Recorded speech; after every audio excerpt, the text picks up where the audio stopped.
할렐루야. 여호와의 종들아 찬양하라. 여호와의 이름을 찬양하라. 해 돋는 데부터 해 지는 데까지 여호와의 이름이 찬양을 받으시리로다. 아멘.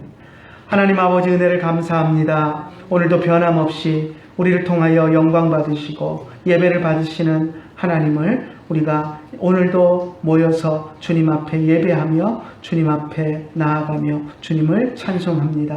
우리의 찬양과 경배를 하나님 받아주시고 우리의 예배를 받아주셔서 우리가 예배 가운데 하나님을 만나고 하나님의 존전에서 기뻐하는 귀한 예배의 시간이 될 수 있도록 인도하여 주시옵소서. 이 시간 주님께서 우리와 함께하여 주시고 우리의 예배를 받아주실 줄 믿사옵고 우리 주 예수님의 이름으로 기도드리옵나이다. 아멘. 너희는 세상에서 구원 먹고 마시며 무슨 옷을 입고 살까 염려하지 말아라. 이는 이방 사람들이 강구하는 것이요 너희 하늘 아버지는 너희 쓸 거라신가. 전능하사 천지를 만드신 하나님 아버지를 내가 믿사오며 그 외아들 우리 주 예수 그리스도를 믿사오니 이는 성령으로 잉태하사 동정녀 마리아에게 나시고 본디오 빌라도에게 고난을 받으사 십자가에 못 박혀 죽으시고 장사한 지 사흘 만에 죽은 자 가운데서 다시 살아나시며 하늘에 오르사 전능하신 하나님 우편에 앉아 계시다가 저리로서 산 자와 죽은 자를 심판하러 오시리라. 성령을 믿사오며 거룩한 공회와 성도가 서로 교통하는 것과 죄를 사하여 주시는 것과 몸이 다시 사는 것과 영원히 사는 것을 믿사옵나이다. 아멘. 하나님 넓고 큰 은혜는 저 큰 바다보다 깊다. 너도 밧줄을 흘러 깊은 데로 저 한가운데 가보라. 언덕을 떠나서 상파에 이르러 내 주 예수 은혜의 바다로 내 맘 거쳐가라. 신약성경 마태복음 27장 57절부터 마지막 66절 말씀까지 다 같이 한 목소리로 천천히 합독하도록 하겠습니다. 저물었을 때 아리마대의 부자 요셉이라 하는 사람이 왔으니 그도 예수의 제자라. 빌라도에게 가서 예수의 시체를 달라 하니 이에 빌라도가 내주라 명령하거늘 요셉이 시체를 가져다가 깨끗한 세마포로 싸서 바위 속에 판 자기 무덤에 넣어두고 큰 돌을 굴려 무덤 문에 놓고 가니 거기 막달라 마리아와 다른 마리아가 무덤을 향하여 앉았더라.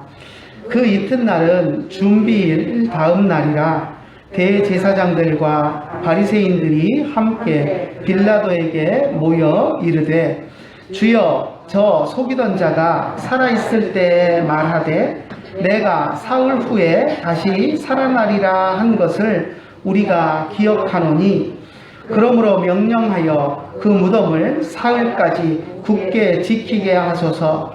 그의 제자들이 와서 시체를 도둑질하여 가고 백성에게 말하되 그가 죽은 자 가운데서 살아났다 하면 후의 속임이 전보다 더 클까 하나이다 하니 빌라도가 이르되 너희에게 경비병이 있으니 가서 힘대로 굳게 지키라 하거늘 그들이 경비병과 함께 가서 돌을 임봉하고 무덤을 굳게 지키니라. 아멘. 우리가 2019년 1월 첫 주부터 마태복음을 주일 낮 시간에 계속해서 함께 읽고 또 묵상하는 시간을 가졌는데요. 이제 마지막 장 직전까지 왔습니다. 다음 주부터 마지막 28장을 보게 될 것 같은데요. 성탄절 전에 끝내고, 그러니까 2년 딱 걸린 것 같아요. 딱 2년 마태복음을 우리가 같이 보았는데 성탄절 전에 끝내고 성탄절 설교를 할 수 있을 것 같습니다. 우리가 지난주에 예수님께서 십자가에 운명하시는 그런 장면들을 보았습니다. 예수님께서 금요일 오전에 십자가를 지고 골고다 언덕을 오르셨습니다. 예수님이 십자가에 달린 시간을 우리가 정확히는 알 수 없지만 대체적으로 학자들이 추정하기를 오전 9시경으로 추정을 합니다. 그리고 우리가 지난 시간에 보았던 것처럼 12시부터 3시까지 해가 빛을 잃었고요. 그리고 3시경에 예수님께서 소리를 지르며 운명하셨던 것을 우리가 보았었습니다. 그러니까 아마 아침 9시부터 오후 3시까지 6시간 정도를 십자가에 못 박혀 매달리셔서 이제 고통 가운데 계셨던 것을 우리가 알 수 있습니다. 금요일 오후 3시에 운명을 하셨는데 금요일 해가 지면서부터 유대인의 안식일이 시작이 됩니다. 그러면 안식일이 시작되면 유대인들은 아무것도 하지를 않습니다. 그래서 해가 지기 전에 예수님의 시체를 십자가에서 빨리 내리고 또 장례를 치러야 하는 일이 남아 있었습니다. 어떻게든 십자가에서 내려서 처리가 되어져야 했습니다. 그렇지 않으면 십자가에 그냥 남겨져 있고 버려져 있는 시체는 로마 군인들이 끌어내려서 시체 버리는 곳에 가져다가 그냥 아무렇게나 내팽개쳐 버리고 말기 때문입니다. 십자가에 달린 죄인의 시체는 가족들도 외면하는 경우가 많아서 그 시체는 로마 군인들에 의해서 시체 버리는 곳에 내팽개쳐지게 됩니다.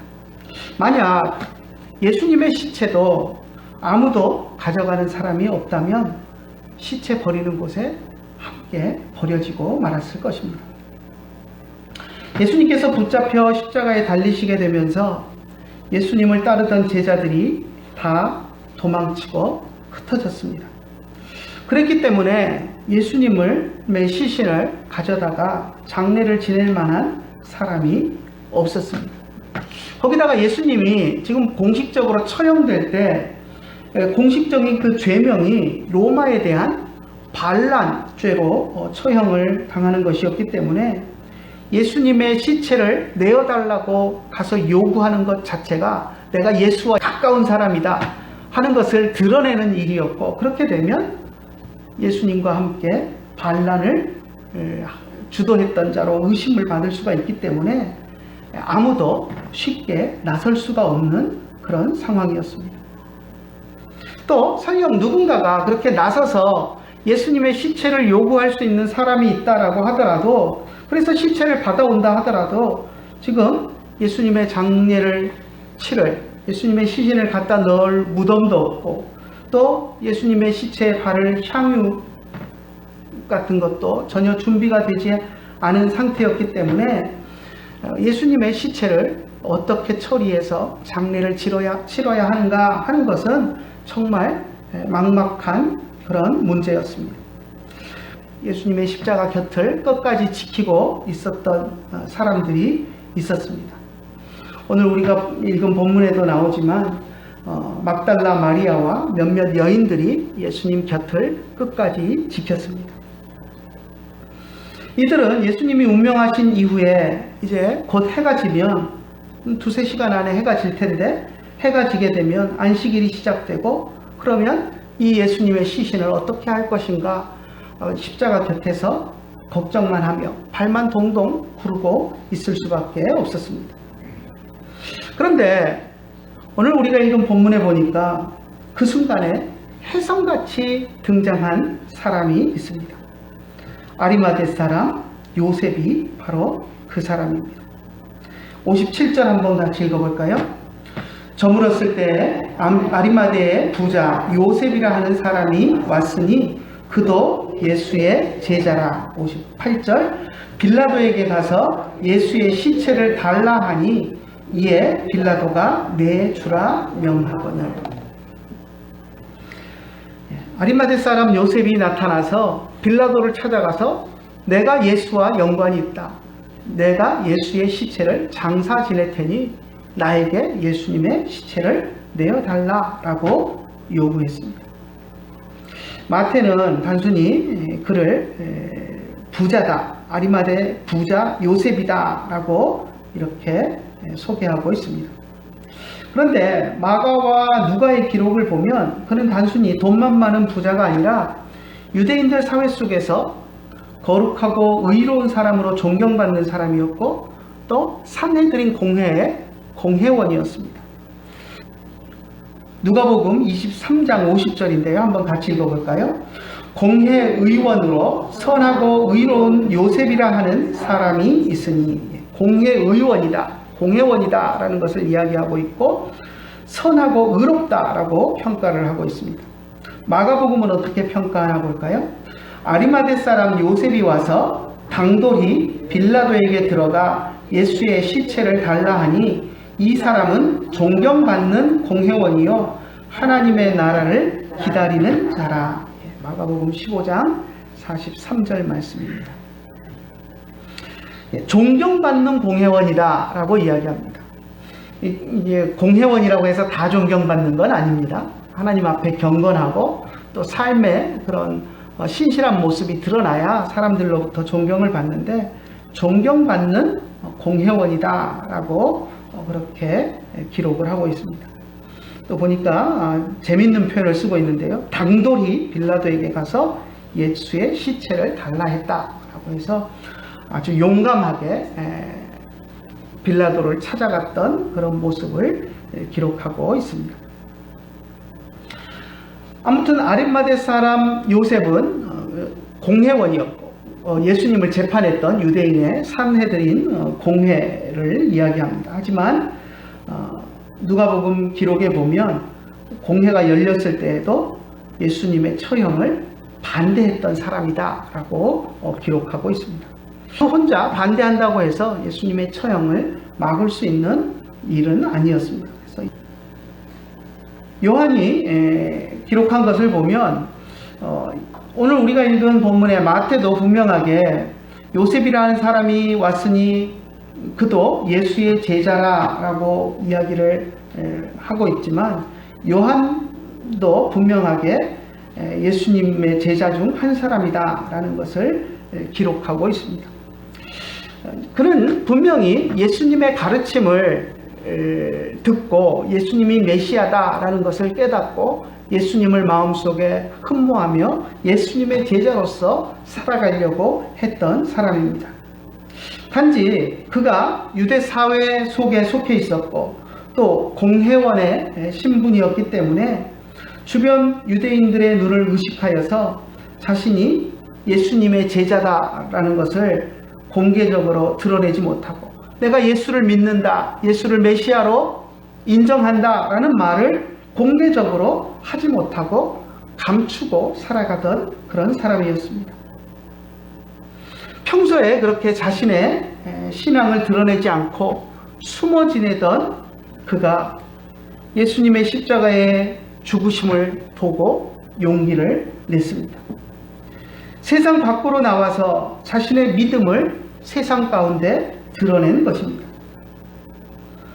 해는 서산으로 기울어 가고 있는데 예수님의 장례를 치를 사람이 자신을 빼면 아무도 없다라는 것을 그는 보았습니다. 예수님을 따르던 제자들은 뿔뿔이 다 흩어져 버렸고 이제 자기가 나서지 않으면 아무도 예수님의 시체를 거두어서 장례를 치를 사람이 없다라는 것을 알았을 때 그는 정말 누가가 기록한 것처럼 당돌하게 빌라도를 찾아가서 예수님의 시체를 내어달라라고 그렇게 요구를 했습니다. 예수님의 시체를 받아가지고 와서 세마포에 싸서 자신이 소유하고 있는 무덤에 장례를 지냈습니다. 59절과 60절에 보면 그 이야기를 하고 있는데요. 자기 아마도 부자였기 때문에 자기의 죽음을 위해서 미리 무덤을 준비해 놓았던 것 같습니다. 그런데 그 무덤에 자신을 위해서 준비해 놓았던 그 새 무덤에 예수님을 그곳에 모시는 그러한 용기를 보여주었습니다. 오늘 우리가 읽은 본문에는 나타나지 않지만 예수님의 장례에 관여했던 사람이 한 사람이 더 있는 것을 우리가 알 수 있습니다. 그 사람이 누구냐면 니고데모입니다. 요한이 그것을 기록하고 있는데요. 요한복음 한번 읽어보겠습니다. 요한복음 19장 39절 다 같이 읽겠습니다. 일찍이 예수께 밤에 찾아왔던 니고데모도 몰약과 침향 섞은 것을 100리트라쯤 가지고 온지라. 마태는 기록하고 있지 않지만 요한이 기록한 것을 보면 아리마대 사람 요셉이 예수님의 장례를 준비할 때 니고데모가 향품을 가지고 예수님의 장례를 돕기 위해서 왔습니다. 여러분, 니고데모가 어떤 사람이죠? 요한이 보니까 밤에 찾아왔던 니고데모다라고 이야기하고 있습니다. 요한복음 3장에 보면 한밤중에 예수님을 찾아왔던 유대 관원 니고데모라는 인물이 나옵니다. 우리가 잘 아는 일화가 있죠. 예수님께서 니고데모에게 밤에 찾아온 니고데모에게 뭐라고 말씀하셨죠? 거듭나지 않으면 아무도 하나님의 나라를 볼 수 없다라고 이야기하니까 니고데모가 뭐라고 이야기했습니까? 사람이 다 큰 어른이 되었는데 어찌 다시 어머니의 뱃속에 들어갔다가 다시 태어날 수가 있겠습니까? 라고 이야기했던 사람이었습니다.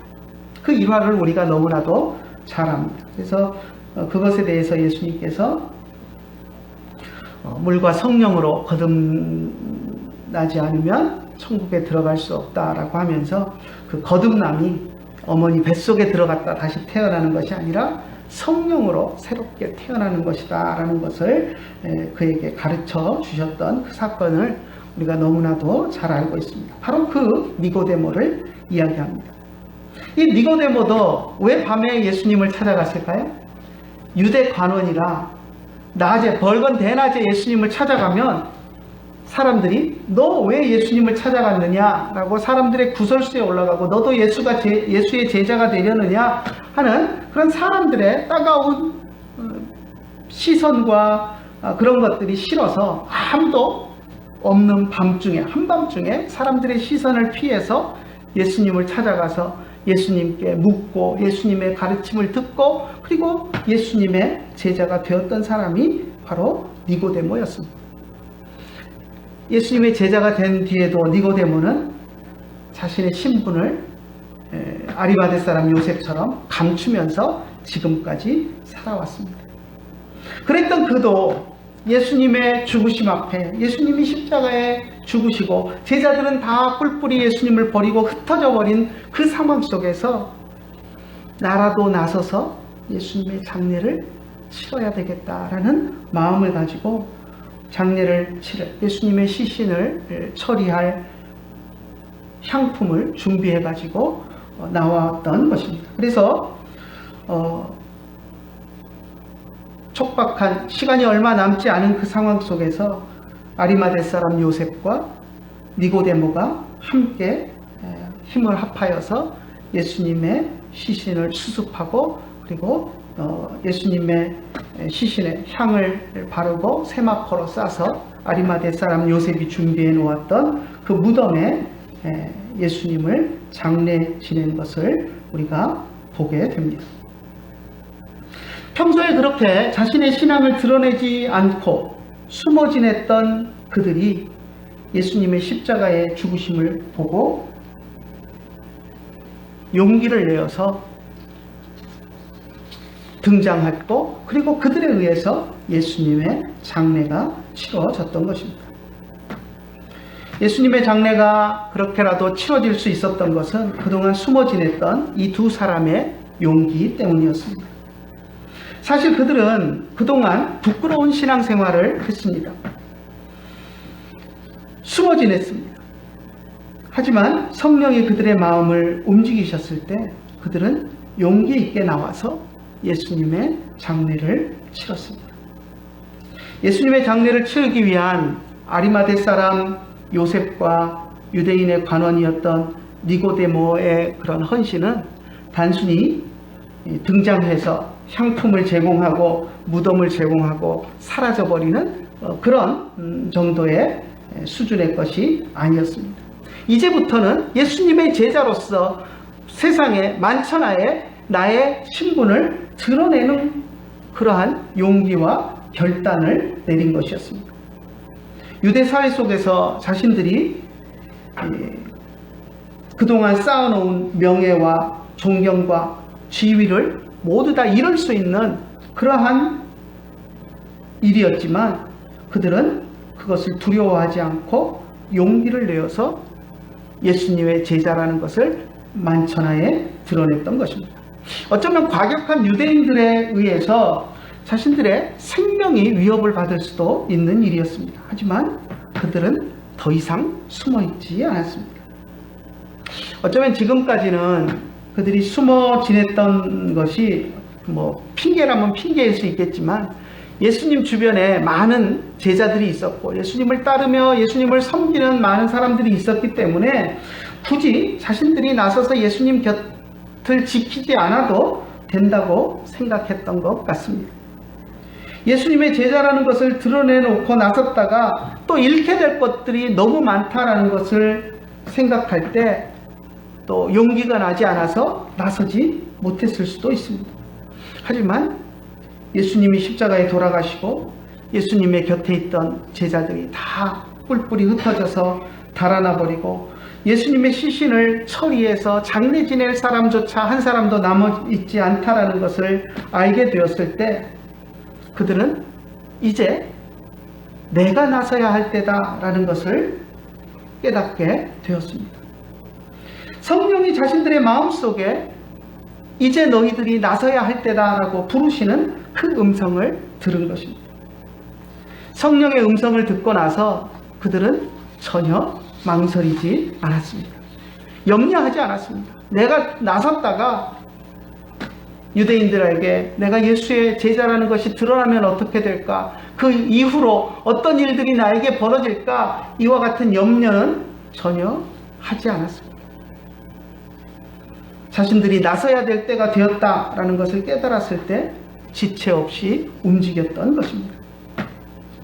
이렇게 신앙생활을 하다 보면 내가 아니면 일할 사람이 아무도 없다라는 것을 느낄 때가 있습니다. 내가 그 일로 손해가 날 것을 분명히 알면서도 나밖에 그 일을 할 사람이 없다라는 것을 알게 되면 주님의 음성을 듣고 주님이 그 일로 나를 부르신다라는 것을 깨닫게 되면 여러분은 어떻게 하시겠습니까? 오늘 우리는 예수님의 죽음에 대처하기 위해서 용기 있게 나선 두 사람의 모습을 보았습니다. 물론 그들의 지금까지의 모습은 비겁한 모습이었고 예수님의 제자라는 것이 드러나서 세상 사람들로부터 불이익을 당할까 두려워서 조용히 숨어서 신앙생활을 하던 그러한 모습이었습니다. 하지만 그들은 자신들이 나서야 될 때가 되었다라는 것을 깨달았을 때, 나밖에 일할 사람이 없다라는 것을 깨달았을 때 그들은 모든 것을 다 포기하고 용기 있게 나서는 그런 모습을 보여주었습니다. 자, 그런데 62절부터 보면 예수님의 이 죽음 앞에 끝까지 비겁했던 사람들의 모습을 보게 됩니다. 누구냐면 대제사장들과 서기관들입니다. 62절과 63절까지 한번 같이 읽어봅시다. 그 이튿날은 준비일 다음이라 대제사장들과 바리새인들이 함께 빌라도에게 모여 이르되 63절 주여 저 속이던 자가 살아있을 때 말하되 내가 사흘 후에 다시 살아나리라 한 것을 우리가 기억하노니 64절도 볼까요? 그러므로 명령하여 그 무덤을 사흘까지 굳게 지키게 하소서. 그의 제자들이 와서 시체를 도둑질하여 가고 백성에게 말하되 그가 죽은 자 가운데서 살아났다 하면 후의 속임이 전보다 더 클까 하나이다 하니. 대제사장들과 서기관들은 예수님의 죽음 앞에 두려웠습니다. 자신들이 원하는 대로 예수님이 죽었는데도 불구하고 예수님의 시체 앞에서 그들은 벌벌 떨고 있는 그런 모습을 보였습니다. 이들 가운데는 아마 두 가지 두려움이 있었던 것 같습니다. 첫째는 혹시라도 정말 예수님이 말한 대로 예수님이 살아나면 어떡할까? 죽었던 나사라도 살렸는데 죽었다가 3일 만에 깨어나면 어떻게 하나 하는 그런 불안함이 있었던 것 같습니다. 또 한편으로는 예수님이 살아나지 않더라도 뭔가 예수님의 제자들이 일을 꾸밀지도 모른다는 그런 불안감이었습니다. 그래서 만사 불여튼튼이라고 그들은 예수님의 무덤을 임봉하고 군사들을 동원해서 지키게 합니다. 빌라도를 찾아가서 무덤을 지키게 해달라라고 요구를 하는데요. 아마도 로마 군인들이 철통같이 지켜주기를 원했던 것 같습니다. 그런데 오늘 우리가 읽은 본문에 보면 빌라도는 별로 그것에 대해서 뚱했던 것 같아요. 너희들에게도 경비병이 있으니까 너희들에게 힘 닿는 대로 가서 굳게 지켜라. 나 왜 나를 귀찮게 하느냐 하는 투로 이야기를 했습니다. 여기서 이야기하는 이 경비병은 로마 군인은 맞습니다. 성전을 지키고 경비하는 그런 일들을 위해서 대제사장들이 지휘할 수 있도록 내준 그런 병력이 있었습니다. 그러니까 어떻게 보면 경비대, 그러니까 성전 경비대처럼 운영하는 유대인들이 운영할 수 있는 그런 군인들이 있었는데 그들을 가지고 가서 너희들 힘 닿는 대로 지켜라. 너희들에게 주어진 그 경비대가 있지 않느냐? 그 경비대를 동원해서 힘써 지켜라 라고 그렇게 이야기를 했습니다. 그래서 대제사장들과 이 바리새인들은 자신들이 동원할 수 있는 경비병들을 최대한 동원해서 예수님의 무덤에 인을 봉하고 그리고 철저하게 예수님의 무덤 주위를 경계를 섰습니다. 만약 하지만 그들이 하나님이 이루어 가시는 그런 하나님의 역사를 가로막을 수는 없었습니다. 만약 제자들이 시체를 탈취하려고 시도를 했다라고 한번 상상을 해봅시다. 가정을 한번 해봅시다. 그랬다면 쉽게 탈출을 당했을까요? 그렇지 않았을 것입니다. 경비병들이 그렇게 이미 혹시 그런 일이 있을지도 모른다라고 대비를 하고 군인들이 경계를 서고 있는데 예수님의 제자들이 예수님의 시체를 탈취한다라는 것은 불가능한 일입니다. 설사 탈취를 하게 되었다라고 한다고 할지라도 그렇게 되면 엄청나게 큰 사건으로 번졌을 것입니다. 한두 명 보초드 쓰던 사람을 때려서 기절시키고 예수님의 시체를 훔쳐가고 이런 수준으로 될 수가 없습니다. 전쟁 비슷한 그런 폭동 비슷한 일이 일어날 수밖에 없었을 것입니다. 그럼 만약 그랬다면 로마의 역사 속에 예루살렘에서 일어난 폭동으로 또 한 줄 기록이 되었을 것입니다. 하지만 역사 속에서는 아무런 기록이 없습니다. 예수님의 부활은 하나님이 계획하신 일이었고 아무리 많은 군사를 동원해도 막을 수 없는 사건이었던 것입니다. 오늘 말씀을 묵상하면서 아리마대 사람 요셉과 니고데모를 본받는 여러분들이 되시기를 축원합니다. 우리들은 다 아리마대 사람 요셉이나 니고데모와 같은 비겁자들이었습니다. 사실 이 니고데모를 생각하면 종교개혁자 칼빈이 니고데모에 대해서 아주 좋지 않게 많이 말을 했었습니다. 왜냐하면 로마 교회의 잘못을 지적하면서 이것이 바른 복음이다 하고 교회를 개혁해야 한다라고 외치면서 종교개혁을 하고 나왔는데 로마 교회가 잘못된 복음을 가르치고 있고 잘못된 길을 가고 있다라는 것을 아는 지식인들 가운데 종교개혁자들과 함께 하지 않고 로마 교회 안에서 겉으로는 아무 의사표시도 하지 않고 로마 교회 안에 숨어서 지내는 그런 사람들이 있었습니다. 그래서 그런 사람들을 향해서 니고데모 같은 사람이다 라고 하면서 칼빈이 아주 강력하게 비난했던 그런 모습들을 보게 됩니다.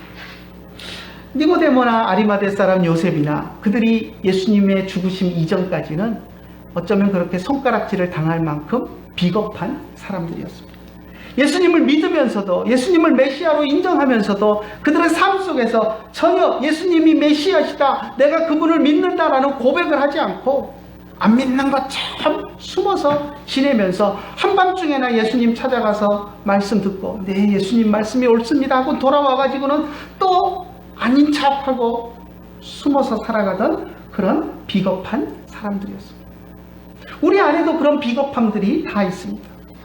조금만 예수 믿는 것 때문에 손해를 볼 것 같으면 안 믿는 것처럼 식당 가서도 기도하고 밥 먹으면 뭔가 사람들의 눈총이 따가울 것 같으면 기도 안 하고 꼭 눈을 감고 기도해야 되나 이러면서 속으로 기도하면 되지 하면서 겉으로는 기도하는 것을 드러내지 않고 그렇게 밥을 먹는 경우도 있습니다. 우리 안에 그런 비겁함이 있습니다. 그런데 아리마대 사람 요셉이나 니고데모는 그런 비겁함이 있었지만 예수님의 십자가 앞에서 나 아니면 예수님의 시신을 처리하고 장례 지낼 만한 사람도 한 사람도 없구나, 내가 나서야 할 때가 되었구나 라는 것을 깨달았을 때, 성령이 네가 해라 라고 말씀하시는 그 음성을 들었을 때 그들은 주저하지 않고 그동안의 비겁함을 버리고 세상 밖으로 나와서 자신들이 예수님을 믿는 예수님의 제자임을 분명하게 드러내 보였습니다. 우리 안에도 비겁함이 있지만 주님이 우리를 부르시고 이제 네가 나서야 할 때다, 너 아니면 아무도 내 일을 할 사람이 없다라고 말씀하실 때에는 우리들도 용기를 내어서 일어나서 나와야 합니다. 오늘날 우리 기독교의 모습을 보면 일꾼들이 많이 사라져갑니다. 사람들이 다 와서 예배나 한번 드리고 가는 것으로 그것으로 신앙생활을 끝내려고 하고 더 이상 드러내놓고 주님을 위한 일들을 하려고 하는 사람들이 줄어들고 있습니다. 특히 우리 젊은 세대들은 더 그런 것 같습니다. 삶 속에서 주님이 나에게 어떤 의미가 있는지 깨닫지 못하고 그냥 부모 따라서 예배당에 와서 주일날 한번 예배 드리면 그것이 신앙의 전부인 것처럼 그렇게 생각하는 우리 2세대들이 너무 많습니다. 내가 내 삶 속에서 주님을 위해서 무엇을 해볼까? 주님이 나의 삶 속에서 어떤 일을 하라고 나를 부르시는가 하는 것들을 생각하며 살아가려고 하는 신앙인들이 거의 없다라는 것들을 보게 됩니다. 그냥 숨어서 나 예수님 믿는 사람 맞아. 그런데 드러내지 않고 그냥 적당히 세상 속에서 숨어서 아닌 것처럼 그냥 살 거야. 누가 너 예수님 믿냐? 라고 물어보면 네, 나 예수님은 믿기는 믿어요 하는 그 정도 수준에서 살아가려고. 아니 그것도 안 하고 별로 모르겠어요. 나는 예수님 믿는지 안 믿는지 잘 모르겠어요 하는 식으로 세상 사람들 앞에 드러나지 않으려고 하는 사람들이 너무나 많은 것을 보게 됩니다. 그동안 그런 우리들의 부끄러운 행동에 대해서 성령이 우리의 마음속에 불편한 마음을 주시면 결단하고 용기 있게 돌아서시는 여러분들이 되시기를 간절히 축원합니다. 주님을 더 알아가고 주님이 나에게 맡기시는 일이 무엇인가를 찾으며 그 일들에 대해서 내가 전심으로 나에게 불편함과 나에게 손해가 올지라도 주님이 내게 맡기시는 일들을 내가 주님의 제자로서 해나가겠습니다 다짐하며 결단하며 살아가는 여러분들이 되시기를 간절히 축원합니다. 바리새인들과 서기관들처럼 주님이 주시는 불안함과 두려움이 엄습해 오는데도 예수가 만약에 메시아라면 어떡할까? 예수가 자기가 말한 대로 메시아여서 3일 만에 부활을 하면 어떡할까 하는 그런 불안한 마음이 들면서도 끝까지 자기들이 예수를 죽였던 그 죄를, 죄 없는 예수님을 누명을 씌워서 죽였던 그 죄를 덮고 은폐하고 가려고 했던 바리새인들과 대제사장들처럼 그렇게 죄를 덮고 은폐하고 살아간다면 결국 남는 것은 하나님의 진노와 심판밖에 없다라는 것을 우리가 기억해야 합니다. 그래서 주님이 우리를 부르실 때, 주님이 우리를 부르시는 음성이 우리의 마음속에 들려올 때 우리들은 이전까지의 삶을 청산하고 돌이켜서 주님 앞에 무릎 꿇고 이제부터라도 내가 주님의 제자로서 헌신하며 살아가겠습니다 라고 다짐할 수 있는 우리들이 되기를 간절히 축원합니다. 기도하겠습니다. 하나님 아버지, 은혜를 감사합니다. 우리들이 주님을 믿는다고 하면서도 세상 속에서 숨어서 지내려고 했고, 주님을 믿는 제자로서 주님이 우리에게 맡겨주시는 일들을 조금이라도 회피하며 살아가려고 살았던 부끄러운 모습임을 주님 앞에 고백합니다. 아리마대 사람 요셉이 그랬던 것처럼, 또 니고데모가 그랬던 것처럼 우리가 가진 것을 잃기 싫어서, 세상 사람들의 비난이 두려워서 우리가 제대로 된 신앙생활을 하지 못하고 아닌 것처럼 세상 속에 섞여서 세상 사람들과 같이 희희낙낙하며 지냈던 우리들의 모습을 뒤돌아봅니다. 주님, 아리마대 사람 요셉과 니고데모가 주님의 부르시는 음성을 듣고 내가 아니면 주님을 위해서 일할 사람이 없다는 것을 깨달았을 때 용기를 내어서 모든 손해를 감수하고서라도 주님의 제자라는 것을 드러냈던 것처럼, 주님, 우리들도 삶 속에서 우리가 예수님의 제자임을 드러낼 수 있도록 인도하여 주시고, 용감하게 예수님의 제자로서 당당하게 살아갈 수 있는 우리들이 될 수 있도록 인도하여 주시옵소서. 그리하여서 정말로 주님 오시는 그 날에 주님, 내가 예수님의 제자로서 당당하게 살았습니다 라고 주님을 기쁘게 맞이하며 고백할 수 있는 우리들이 될 수 있도록 인도하여 주시옵소서. 우리 안에 있는 부끄러움과 우리 안에 있는 정말 비겁함은 주님께서 다 이 시간 지워주시고 당당하고 용기 있는 모습으로 주님을 섬기며 살아가는 하나님의 백성으로 세워주시옵소서. 예수님의 이름으로 기도드리옵나이다. 아멘. 예수 따라가며 복음 순종하면 우리 행할 길 환하겠네. 주를 의지하며 순종하는 자를 주가는 함께 하시리라. 의지하고 순종하는 길은 예수 안에 즐겁고 평안 나눔하겠습니다. 베아타 샬롬, 우베이트카 샬롬, 베콜 아쉐르 레카 샬롬. 주 없이 살 수 없네. 사나운 풍랑일 때 날 지켜주시니 내 곁에 계신 주님 그 힘이 됩니다.